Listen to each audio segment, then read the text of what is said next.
2023년도 코로나 팬데믹 이후에 엔데믹이 되면서 경제적으로나 사회적으로 많이 회복되고 좀 더 살기 좋은 그런 세상이 될 것이다, 그렇게 생각했지만 사실 2023년도를 마감하면서 모든 여건들이 코로나 이전 때와 조금 더 다르지 않고 오히려 더 힘든 한 해였었다 생각이 듭니다. 2024년도가 새로 시작하면서 온 땅에 전쟁의 소리도 들리고 지진의 소리로, 재난의 소리로 이렇게 시작을 하고 있습니다.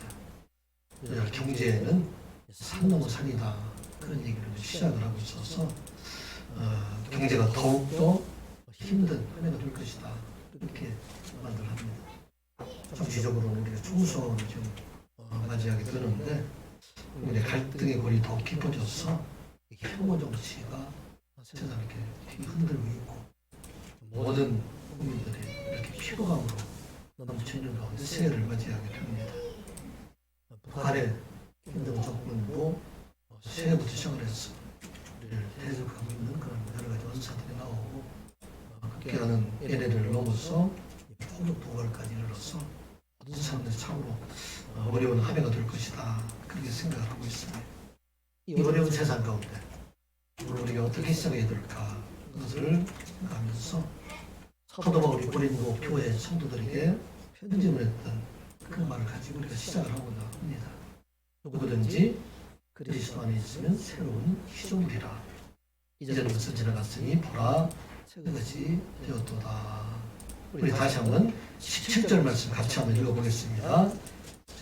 시작. 그런즉 누구든지 그리스도 안에 있으면 새로운 피조물이라. 이전 것은 지나갔으니 보라 새 것이 되었도다. 아멘. if 만일에 이니만 누구든지 is in Christ, 그리스도 안에 있는 사람이라면 그 사람이 남자이든 여자이든 간에 노인이든 어린아이든 간에 유대인이든 헬라인이든 어떤 사람이든 간에 그리스도 안에 살아간다면 그가 어떠한 환경이 되든지 그는 새로운 사람이다. 새로운 피조물이라는 것은 새로운 사람이라는 뜻이 되죠. The old has gone. 옛사람, 옛날에 살아왔던 그런 힘든 삶은 아니라 이제는 지나가고 The new has come. 이제 새로운 사람이 되었다. 새로운 것이 되었다. 그렇게 말하고 있습니다. 옛사람의 그런 사람의 속성에 지배되지 아니하고 이제 새로운 사람, 새로운 그리스도인들로 살아가는 자가 되게 하셨다, 그런 말씀입니다. 그런데 사도 바울이 지금 말하고 있는 이때는 어떤 때인가?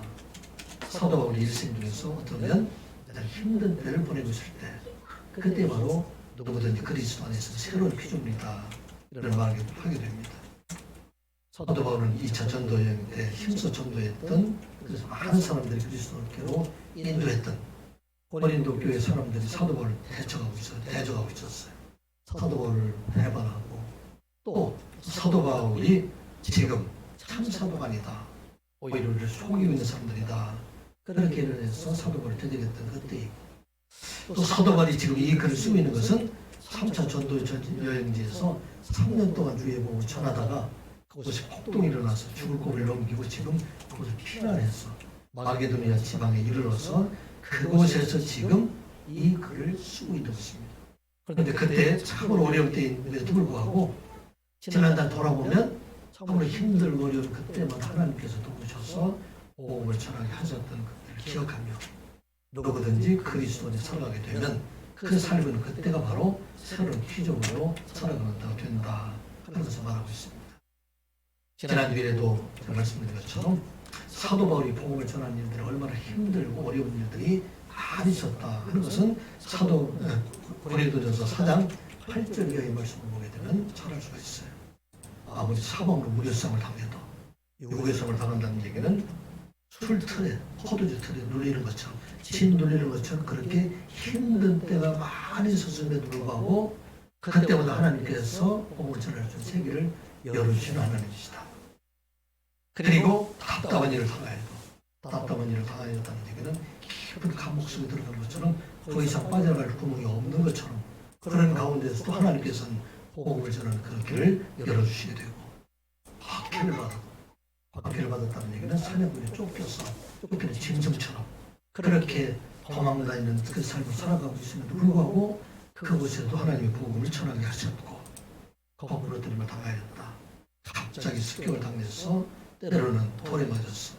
때로는 사람들의 매에 맞았어. 그렇게 어려움을 당하였음에도 불구하고 그 속에서도 하나님께서 지키시고 그에게 복음을 전할 수 있는 일들을 이뤄가게 하셨다.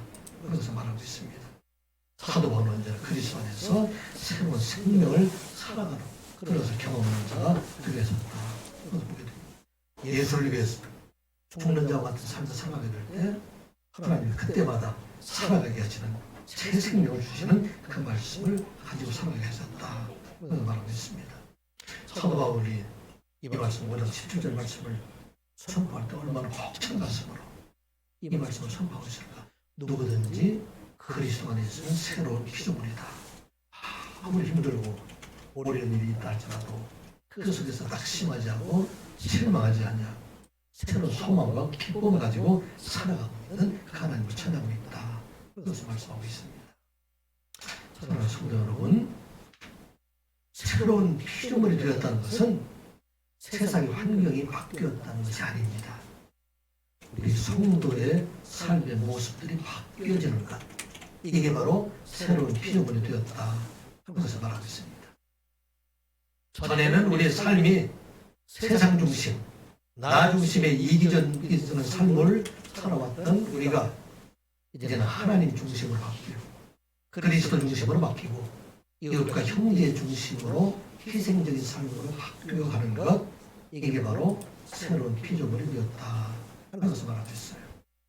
새로운 피조물이 되었다는 것은 천국과 같은 곳에서 근심 없이 행복하게 살아가는 것이 아니라 여전히 악하고 성도들을 대적하는 그 속에서도 성령 안에서 그리스도의 마음으로 그리스도의 눈으로 그리스도의 은혜 가운데 넘치며 감사함으로 살아가는 것, 이게 바로 새로운 피조물이 되었다 하는 것을 말씀하고 있는 것입니다. 어떤 상황이 된다 할지라도 새로운 피조물을 가지고 있는 자들은 그곳에서 낙심하지 않아요. 또 새롭게 주시는 그 소망을 가지고 살아가는 자, 이게 바로 새로운 피조물이 되었다. 그래서 말하고 있습니다. 세상 사람들이 사는 그런 눈과 새로운 피조물을 가지고 있는 우리 그리스도의 삶이 완전히 달라졌다. 그래서 말하고 있는 것입니다.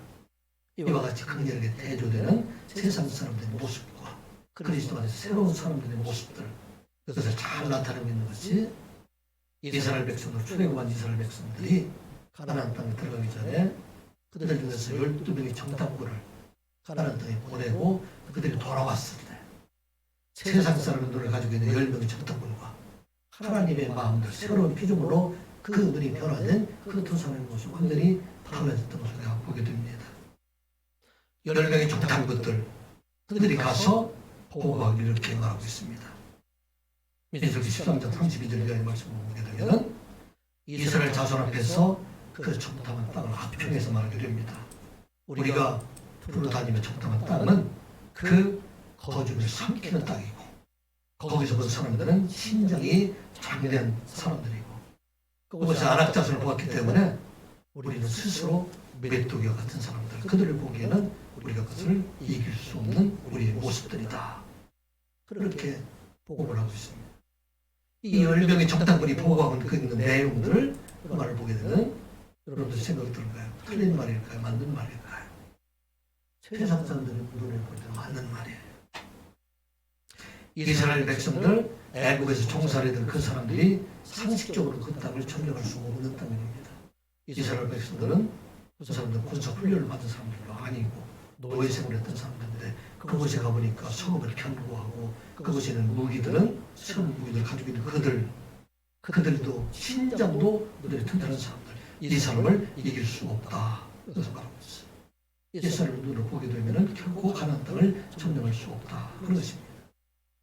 그런데 세 사람들 하나님의 눈으로 바라볼 때 이것은 틀린 말이 된다는 것입니다. 왜냐하면 우리를 싸워주시는 분은 내가 하는 것이 아니라 하나님께서 이 일을 이루어 주시기 때문이다 하는 것을 이 사람들은 알지 못했기 때문입니다.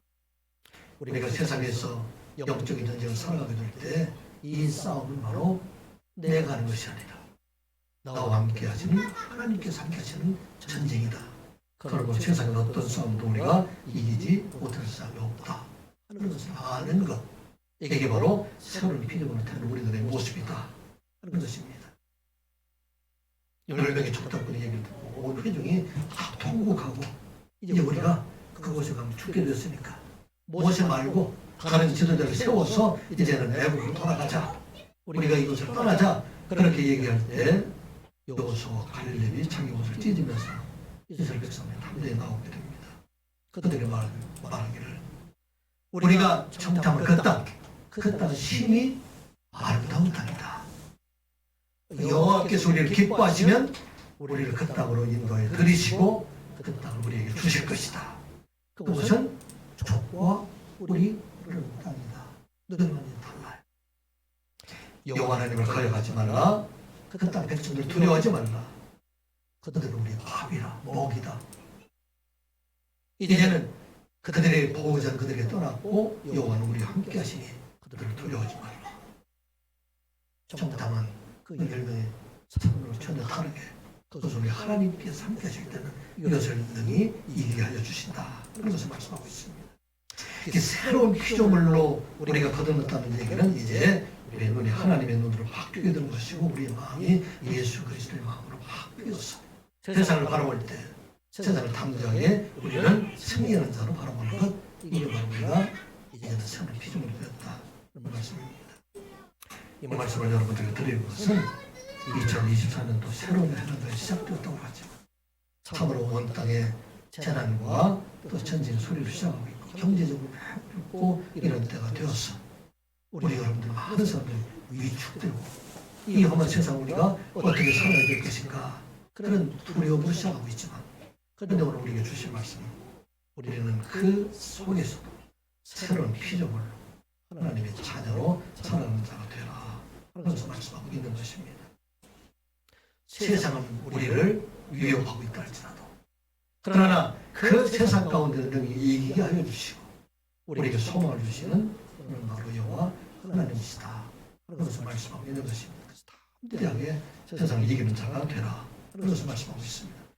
아무리 어려운 일이 있다 할지라도 그 어려움 속에서 우리 하나님께서는 더욱더 강하게 역사하셔서 그 일을 능히 이기게 해주시고 새로운 길을 열어주시는 분이 바로 여호와 하나님이시다 그런 것을 바라보는 자가 되라 그런 말씀입니다. 저는 산을 참 좋아해요. 등산, 산을 올라가는 참 좋아하는데 어느 곳을 가서 여행을 하게 되면 꼭 그곳이 제일 높은 산에 올라가는 게 저는 즐거움을 이렇게 생각하고 있습니다. 그런데 가는 곳에 높으면 높을수록 깊으면 깊을수록 험하면 험할수록 그게 기대감이 있어요. 얼마나 더 깊을까? 얼마나 높을까? 그리고 그것을 올라가면서 정말 감사하다 하는 생각을 가지게 되는데 오늘 2024년도 여러분들 앞에 얼마나 어려움이 예상되고 힘든 일이 예상되고 또 우리를 대적하는 일들이 많이 있다 할지라도 우리 하나님께서 어떻게 우리를 역사하셔서 우리를 이기게 해주시고 그곳에서 더 큰 것을 얻게 하시는지 그 소망을 가지고 살아가는 2024년도가 되시기를 주님의 이름으로 축복합니다. 우리가 새로운 소망을 가지고 살아가는 우리가 새로운 피조물로 살아가는 우리가 어떻게 살아가야 하는 것인가에 대해서 오늘 본문에서 말씀하십니다. 오늘 새로운 피조물로 살아가는 세상에서 사는 우리는 세상을 두려워하지 아니하고 하나님을 두려워함으로 주 앞에 서는 날을 준비하며 살아가는 여러분들이 되시기 바랍니다. 하나님을 두려워하라. 하나님이 무서워서 허망하고 피한다는 얘기가 아니에요. 하나님을 경외함으로 조금 더 하나님 앞에 가까이 나가서 하나님 앞에 예배하며 찬양하는 삶, 하나님 앞에 나가는 삶, 이것이 바로 하나님을 경외하고 두려워하는 자가 된다 하는 말씀입니다. 사람과 세상을 두려워하는 사람들은 여호와를 되게 두려워하지 않는 사람들이에요. 그런데 하나님을 두려워하는 사람, 그 사람들은 세상을 두려워하지 않냐. 세상의 사람들을 두려워하지 않는 자이다. 어떤 사람이 있다 할지라도 어떤 환경이 있다 할지라도 하나님을 두려워하는 자들은 이것을 이기고 나가는 자가 된다. 그것을 말하고 있습니다. 11절 12절 말씀 같이 보겠습니다.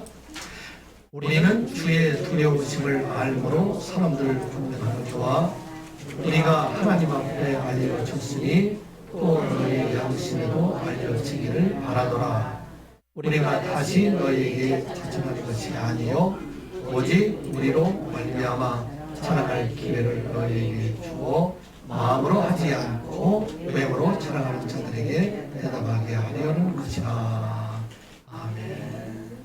사도 바울은 세상을 두려워하지 않았어요. 사람을 두려워하지 않고 어떤 환경을 두려워하지 않았어요. 누구를 두려워했습니까? 주의 두려우심, 하나님을 두려워하는 그런 마음으로 이 일을 행하였다 하는 것입니다. 하나님 앞에 설 날, 그 날을 기억하며 하나님 앞에서 하는 것처럼 그렇게 복음을 전하는 자가 되었다 그 말씀입니다. 그래서 사도 바울이 이라는 마음을 누가 알아주셨는가? 하나님께서 알아주신 것처럼 이제 고린도 교회에서 선한 양심을 가지고 있는 사람들도 사도 바울이 진실로 그들을 위한 사람이다.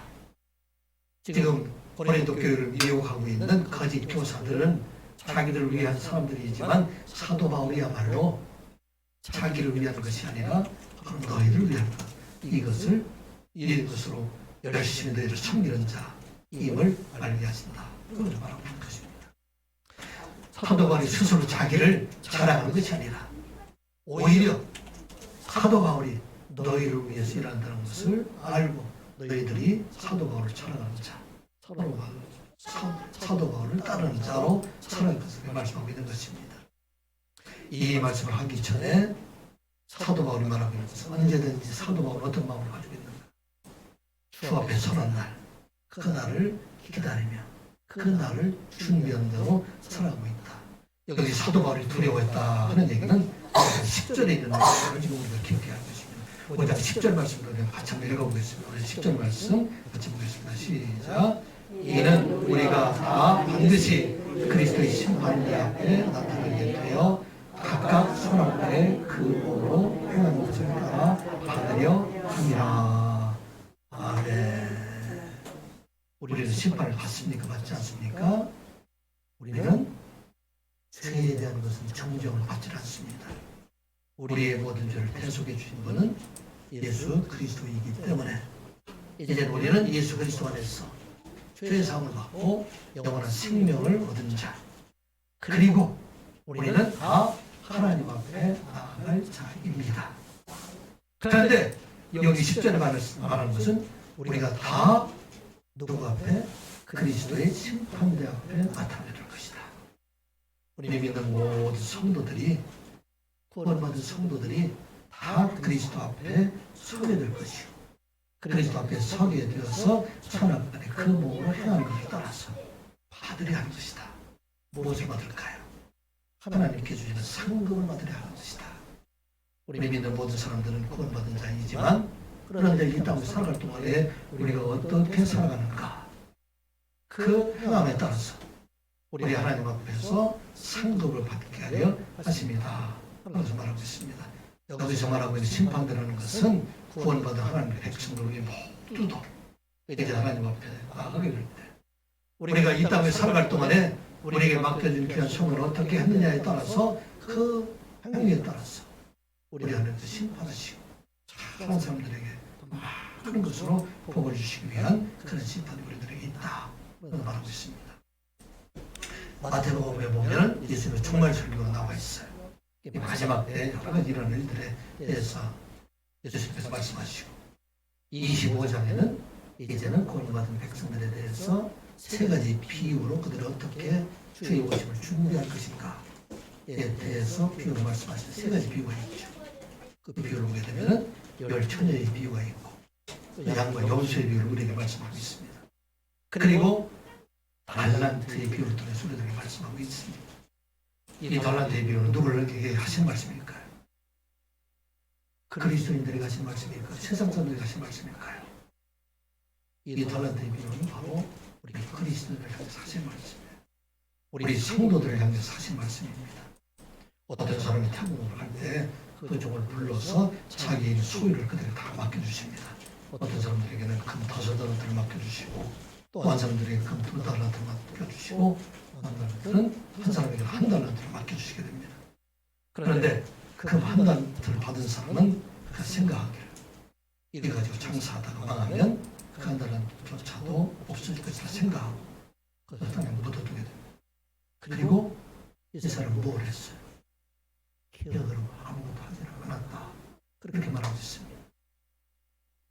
그리고 오랜 후에 주인이 돌아와서 그 정도가 나는 달란트를 가지고 결산할 때 1달란트 받은 사람이 말합니다.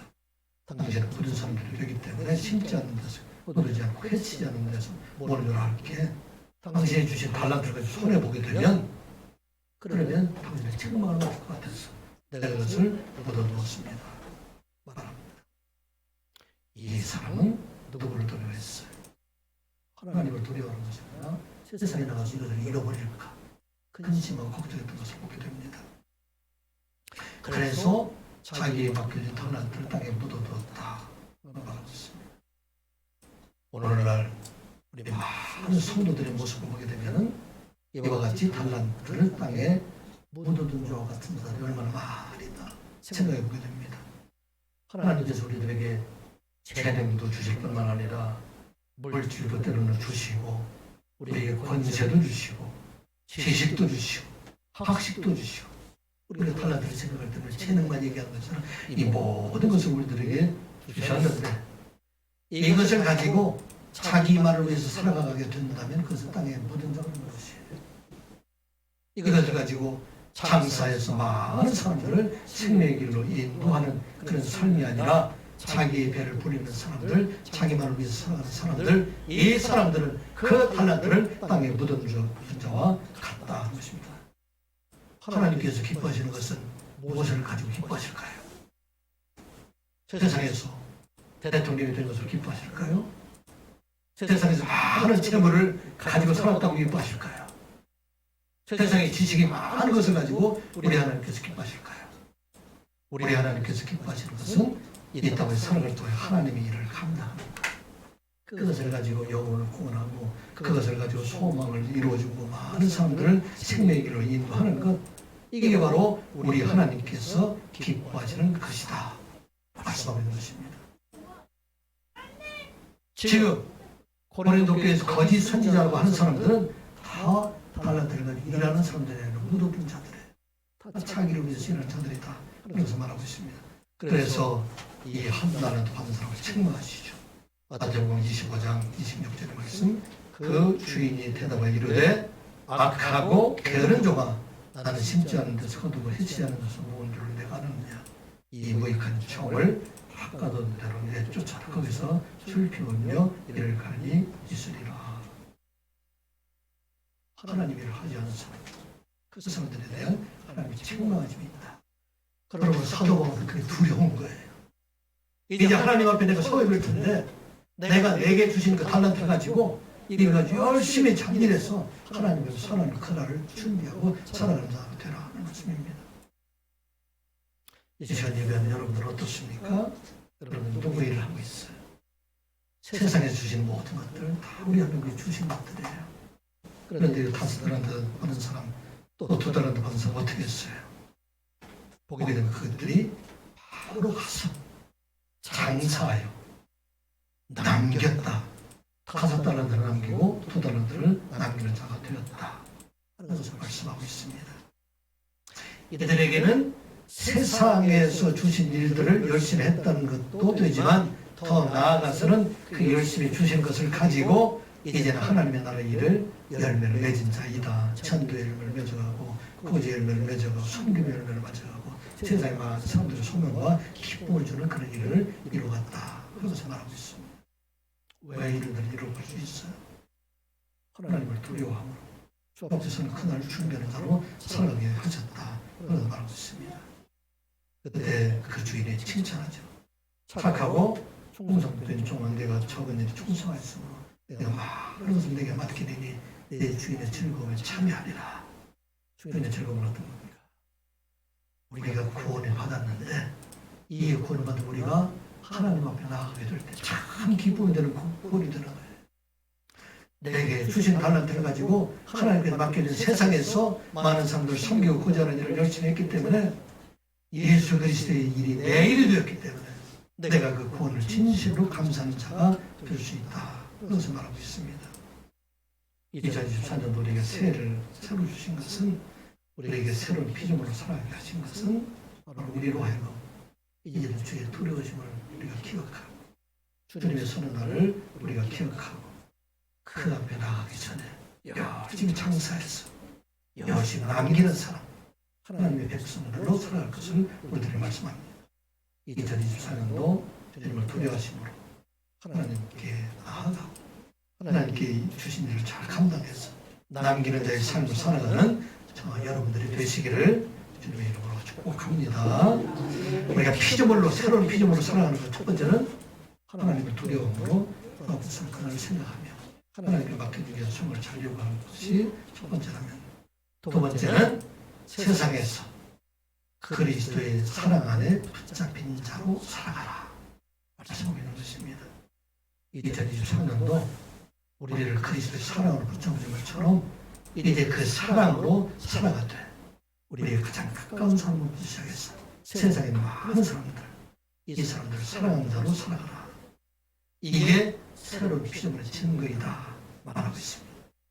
13절 14절 말씀 같이 보겠습니다. 우리가 만일 미쳤어도 하나님을 위한 것이요 정신이 온전하여도 너희를 위한 것이니 그리스도의 사랑이 우리를 강구하시니보다. 우리가 생각하건대 한 사람이 모든 사람을 대신하여 죽었은즉 모든 사람이 죽은 것이라. 아멘. 사도 바울이 너희들이 말하는 것처럼 내가 미쳤어도 이 미친 것은 누구를 위한 것인가?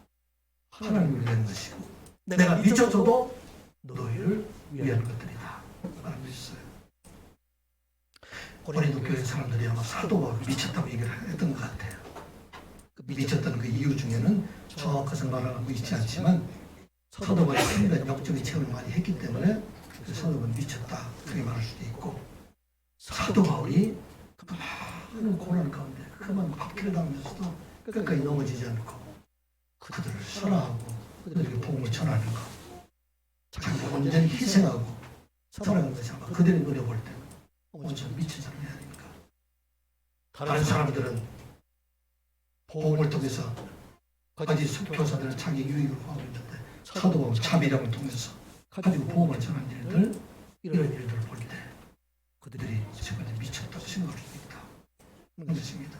그런데 이렇게 너희들이 생각하는 것도처럼 미쳤다고 하지만 이것은 누구를 위한 것인가? 나를 위한 것이 아니라 하나님을 위한 것이요. 나를 위한 것이 아니라 너희들을 위한 것이다. 그런 말을 하고 있어요. 그런데 이와 같이 너희들이 미친 것처럼 보이는 이 일을 하게 된 그 근원은 무엇 때문인가? 이건 그리스도의 사랑 때문이다. 말하고 있는 것입니다.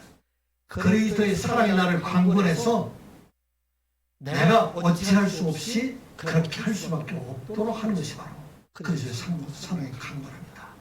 이게 강권합니다. 그런 얘기는 무슨 얘기냐면 여기 원어를 보면 쉰, 에코라는 얘기가 있는데 쉰이라는 얘기는 함께라는 얘기고 에코는 잡다는 얘기예요. 함께 잡아서 꼼짝 못하겠다는 얘기예요. 체포하다.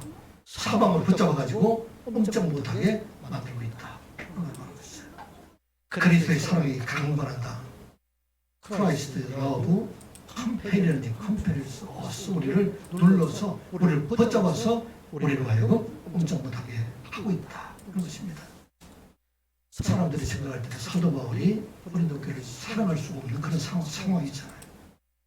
자기들이 복음을 전했던 고린도 사람들이 다 배척해요. 많은 사람들이 사도 바울이 참 사도가 아니다. 그런데 배척한 그 사람들, 미쳤다고 하는 그 사람들도 살아갈 수밖에 없도록 우리 하나님께 나를 꼼짝 못하게 나를 붙잡아 주셨다. 이게 바로 새로운 피조물이에요. 우리의 생각대로 살아가는 것이 아니라 하나님께서 우리를 강구하셔서 우리로 하여금 꼼짝 못하게 살아갈 수밖에 없다. 그렇게 말하고 있어요. 사도 바울이 담에서 도성했던 도상에서 하나님을 만나는 거잖아요. 그는 다메섹에 가서 그리스도를 믿는 사람들을 죽이려고 했는데 하나님 그를 붙잡아서 빛과 소리로 임하셔서 넘어지게 하시고 꼼짝 못하게 그 이후로 복음자로 사명자로 삼아서 이제 하나님을 붙잡아 주시기 때문에 어쩔 수 없다라고 했어요. 그런데 이 그리스도의 사랑은 어떤 사랑입니까? 이 그리스도의 사랑은 바로 하나님의 사랑인데 모든 사람들을 대신하여 죽으셨는데 그 모든 사람들은 죄인일까요? 의인일까요? 죄인들이에요. 하나님을 대적했던 사람들이에요. 하나님의 택하신 백성임에도 불구하고 우상 숭배했던 그 사람들. 하나님께서 도저히 사랑할 수 없는 그 사람들을 위해서 죽으신 사랑, 그 사랑이 바로 그리스도의 사랑이다. 그렇게 말하고 있어요. 그 그리스도의 사랑이 있었기 때문에 그 그리스도께서 죽으신 것처럼 모든 사람도 다 죽었다. 무엇에 대해서 죽었어요? 죄에 대해서 죽은 자 되고 그리고 그리스도께서 살아나신 것처럼 이제 모든 사람들이 그리스도 안에 믿음으로 살아갈 때 다 살아나게 하셨다. 이게 바로 그리스도의 사랑이에요. 그리스도의 사랑은 좋은 사람을 위해서 죽으신 것이 아니고 의인을 위해서 죽으신 것이 아니고 친구를 위해서 죽으신 것이 아니고 죄인들을 위해서 죽은 원수를 위해서 죽으셨다. 그리고 그를 믿는 모든 사람들에게 생명을 주시기 위함이다. 베드로전서 2장 24절에 이렇게 말씀하고 있어요. 친히 나무에 달려 큰 몸으로 우리의 죄를 담당하셨으니 이는 우리로 죄에 대하여 죽고 의에 대하여 살게 하려 하시니라. 너가 채찍에 맞으면 우리는 마음을 얻었나니 너희가 전에는 양같이 피를 잃었더니 이제는 너희 영혼의 목자와 감독되신 에게로 돌아왔느니라. 아멘. 그래서 사랑은 죄인을 위한 사랑입니다. 원수를 위한 사랑입니다. 오늘 우리들에게 주신 말씀입니다. 그와 같은 사랑을 하라 하는 말씀입니다. 사랑이 강건하는 얘기는 사랑하는 자들만 사랑하는 것이 아니라 사랑할 수 없는 자들도 사랑하고 이게 바로 사랑의 강건함이다. 그래서 말하고 있습니다. 2024년도 우리의 친구들을 생각할 때 참으로 사랑할 수 없는 사람들이 많이 있어요. 사랑할 수 없는 그런 일들도 많이 있어요. 세상에 각도로 일반화되어서 서로가 자기만 사랑하고 있는 그런 세상을 살아가고 있는데 그리스도의 강건함과 새로운 피임을 얻었다는 것은 이제는 누구든지 사랑하는 자가 되라. 이게 바로 주신 말씀입니다. 2024년도 이 사랑이 여러분들의 가정부터 시작하는 여러분들 되시기 바랍니다. 여러분의 교회 안에서 시작되게 해주시고 여러분의 직장 안에서 도저히 내가 용납하지 못한 사람들이 얼마나 많이 있어요. 세상 가운데 내가 이해할 수 없는 사람들이 얼마나 많이 있습니까? 그런데 이 사랑을 바로 그리스도의 강건함으로 이는 누구든지 사랑하는 자가 되라 말씀하고 있습니다. 2023년 이루어진 삶을 살아가게 될 때 그게 바로 하나님께 우리와 함께 해주는 증거가 되고 우리가 하나님 백성 새로운 피임을 얻었다 증거가 된다. 그런 걸 기억하고 이런 삶을 살아가는 저와 여러분들이 되시기 바랍니다. 하나 더 우리가 기억해야 될 것은 이런 삶을 살아가는 자는 어떤 삶이냐면 그 삶의 중심축이 전에는 나만 봤는데 옛날에는 우리가 지구가 온 우주에 다 세상의 중심이 우주로 봤잖아요. 우리 지구로 봤잖아요. 근데 요즘은 지구가 중심이 아니잖아요. 세상의 중심이 되는 것은 하나님이시잖아요. 이것처럼 우리의 삶이 중심적인 나에게서 그리스도에게로 옮겨진 삶, 나에게서 이웃과 형제들로 옮겨진 삶을 살아가는 사람, 이게 바로 사랑의 강건함을 받는 사람입니다. 15절 말씀 같이 보겠습니다. 15절 같이 보겠습니다. 그가 모든 사람을 대신하여 죽으심은 살아있는 자들로 하여금 다시는 그들 자신을 위하여 살지 않고 오직 그들을 대신하여 죽었다가 살아나신 이를 위하여 살게 하려 함이라. 아멘. 세상의 모든 싸움이 왜 생겨요? 분쟁이 다 어디서 생깁니까? 하나님의 중심이 나 때문에, 나이기 때문에. 가정에서 어려움이 있는 것도 다 중심적인 상대방이 나이기.